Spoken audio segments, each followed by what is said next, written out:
Why it's hard to say, I'm sorry.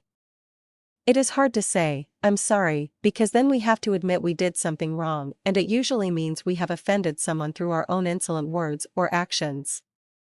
But saying, I'm sorry is the right thing to do if we have wronged someone, especially if we want to be a good example for our children. Imagine your child growing up seeing mom or dad behaving inappropriately towards each other and never saying they are sorry. What kind of relationships will they have when they are older? There once was a bitter-filled old man who never seemed to be happy with life. He would often take his unhappiness out on his wife and say hurtful and rude things to her, but she never said a mean word back to her wretched old husband. Instead, she forgave him for his ornery words and went about her business. One day the mean husband asked his wife why she never said anything disrespectful back to him, and you know what she said?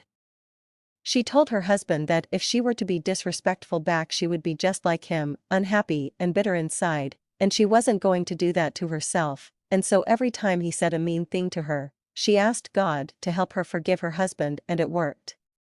After the wife told her husband the story, he suddenly stopped being disrespectful and became the nicest little old man for the rest of his life. The moral of the story is bitter-filled people usually have the hardest time saying they are sorry because they hang on to their stubbornness so hard and they won't let go of it.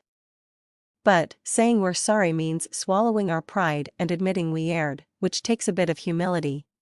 Understand that apologizing for improper words or actions is being humble and kind, and sometimes we may have to say we're sorry even when we think we didn't do anything wrong.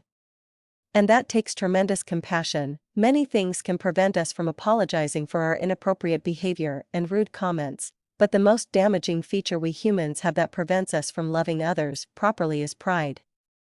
Pride keeps us from understanding how to love others properly. Loving others properly is admitting our mistakes, faults, sins, and weaknesses. Ironically, not until we admit our mistakes can we move on, grow from them, and be happy people.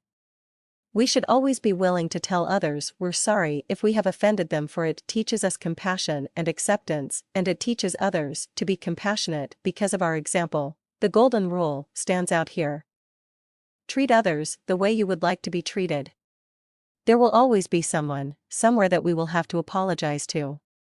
This is precisely why when Peter asked Jesus how many times we are to forgive, Jesus responded, 77 times. Matthew 18 verses 21 to 21, that's a lot of apologizing. You see, before we can truly be sorry for our actions towards others, we have to forgive them too. We have to put aside differences and turn the other cheek, accept them for who they are, forgive and apologize. When you say that you are sorry to someone you have hurt, say it from the heart and make it real. Anyone can say the words I'm sorry, but not anyone can actually feel compassion and be sorry. That takes God's love within us. Be remorseful for your actions, admit you're wrong, learn from it, and move on. Get rid of all bitterness, rage and anger, brawling and slander, along with every form of malice.